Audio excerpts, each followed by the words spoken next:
بعد از حمد و ثنا انتہائی عزت و تکریم کے لائق جملہ علماء کرام، فضلائے جامعہ اسلام آباد اور معزز محترم سامعین و حاضرین، آج کی یہ روح پرور تقریب سعید جامعہ اسلام آباد کے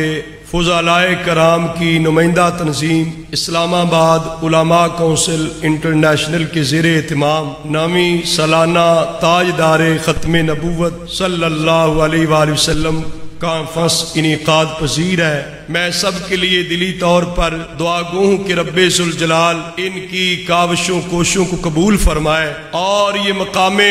شکر بھی ہے جامعہ اسلام آباد کے یہ ہونہار فضلاء آج بھی اس ہسٹری، اس تاریخ کو یاد رکھے ہوئے ہیں۔ یہ 7 ستمبر کا دن وہ عظیم دن ہے جو خطہ بر صغیر میں منکرین ختم نبوت کے خلاف قومی اسمبلی میں جو بل پیش کیا گیا، پاس کیا گیا، جس کے محرک اعظم قائد ملت اسلامیہ مولانا شاہ احمد نورانی صدیقی رحمۃ اللہ علیہ تھے، وہ بل جو وہ قرارداد ختم نبوت ہے، وہ 7 ستمبر 1974 کو پیش کی گئی، پاس کی گئی۔ اس لحاظ سے یہ دن اسلام کی نظریاتی سرحدوں کی حفاظت کا دن ہے۔ ہر مسلمان کو یہ تاریخ یاد رکھنی چاہیے۔ اس نے اتفاق اہلیان وطن کے لیے یہ ہے کہ جہاں پر 6 ستمبر دفاع وطن کا یوم ہے، وطن عزیز پاکستان کی جغرافیائی سرحدوں کا یوم منایا جاتا ہے، اسی طرح 7 ستمبر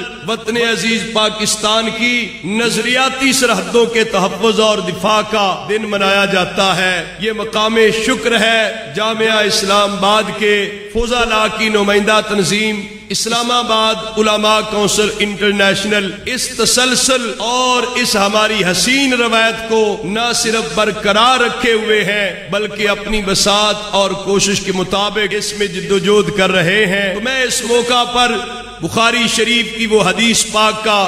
اقتباس حصول برکت کے لیے عرض کرتے ہوئے یہ کہوں گا، جس طرح کہ علامہ عمر حسن رازی صاحب نے پہلے کہا کہ جو ختم نبوت پہ کام کرنے والا ہوتا ہے اسے تائید خدا بھی حاصل ہوتی ہے، اسے تائید مصطفیٰ بھی حاصل ہوتی ہے۔ آقا حضور علیہ السلام نے حضرت حسان بن ثابت رضی اللہ تعالیٰ عنہ سے فرمایا تھا،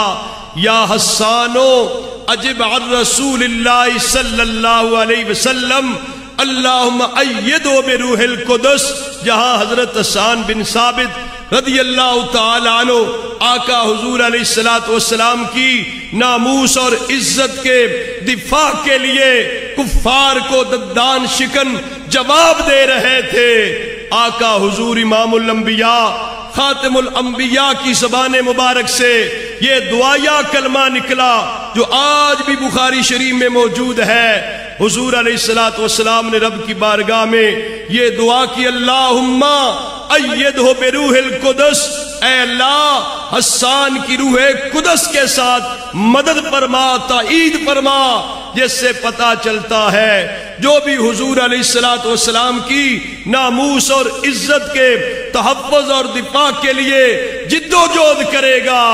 اسے اللہ تعالیٰ اور اللہ کے حبیب علیہ السلام کی تائید ضرور شامل ہوگی۔ جب حضرت تاجدار گولڈا حضرت پیر مہر علی شاہ صاحب رحمت اللہ علیہ اس ملعون مرزے کے مقابلے میں تھے،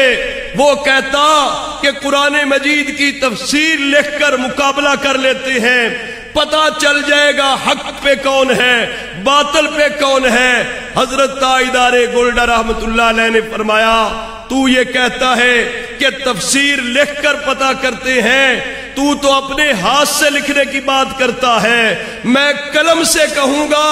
کہ قلمی شان ختم نبوت کے پیزان سے قرآن مجید کی تفسیر لکھنا شروع ہو جائے گی۔ لوگوں نے کہا تھا،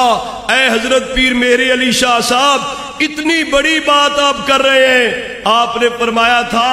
جانور کا زور اپنے مالک اور آقا کی مطاقت کے بل بوتے ہوتا ہے۔ تائیدار گولڈا رحمت اللہ علیہ نے فرمایا تھا یہ پیر مہر علی شاہ اپنی طرف سے نہیں کہہ رہا، یہ آقا حضور علیہ السلام کی تائید حاصل ہے۔ تو سامعین محترم، میں اس موقع پر یہی پیغام دے سکتا ہوں، جہاں ہم یہ آج کا دن، تاریخی دن، عظیم دن مناتے ہوئے تجدید عہد کرنے کے لیے اسلام آباد علماء کونسل انٹرنیشنل اسلام آباد میں یہ کانفرنس منعقد کرتی ہے کہ ہم تجدید عہد کریں کہ زندگی کے آخری سانس تک عقیدہ ختم نبوت پر نہ صرف ہم خود قائم و دائم رہیں گے، اپنے وابستگان، اپنے متعلقین کو بھی عقیدہ ختم نبوت کا پابند بنائے رکھیں گے، اور زندگی کے آخری سانس تک عقیدہ ختم نبوت کے خلاف اٹھنے والی تمام سازشوں کا قلع کما کرنے کے لیے اپنی تمام تر صلاحیتیں بروئے کار لائیں گے، خواہ وہ تحریری صورت میں ہو، خواہ تقریری صورت میں ہو، خواہ اس پر انسٹیٹیوشن، ادارے قائم کر کے آقا حضور علیہ السلام کی شان ختم نبوت کے تحفظ اور دفاع کے لیے جد و جہد ہو۔ تو لہذا ہمیں ایک تو یہ تجدید عہد کرنا ہے کہ سینکڑوں آیات قرآنیہ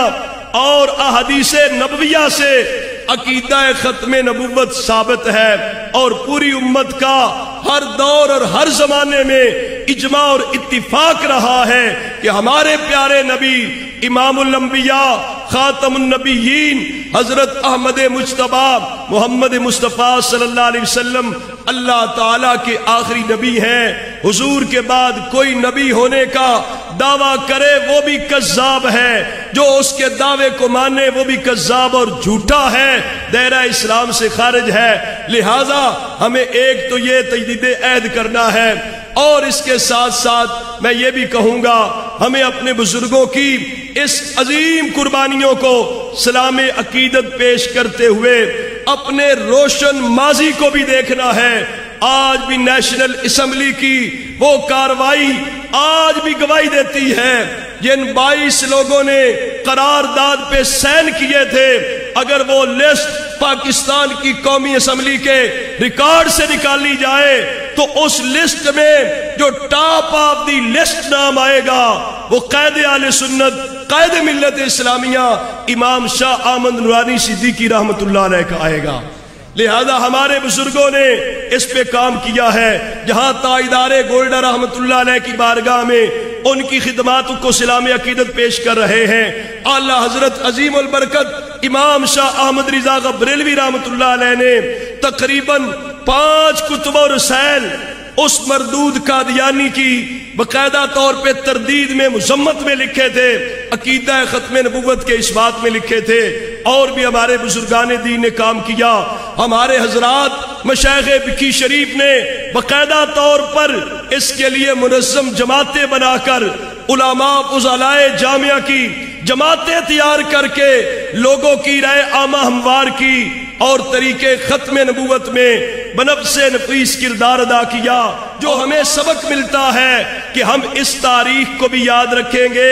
اس عقیدے کی اہمیت کو بھی یاد رکھیں گے۔ یہ اسلام کا اساسی اور بنیادی عقیدہ ہے۔ اگر کسی کا معاذ اللہ ثم معاذ اللہ اس عقیدے میں تزلزل آ جائے، اس عقیدے میں کوئی شک آ جائے، وہ بندہ مسلمان نہیں رہ سکتا۔ اس وجہ سے اس آواز کا مؤثر انداز میں جو ہے وہ اٹھانا ضروری ہے۔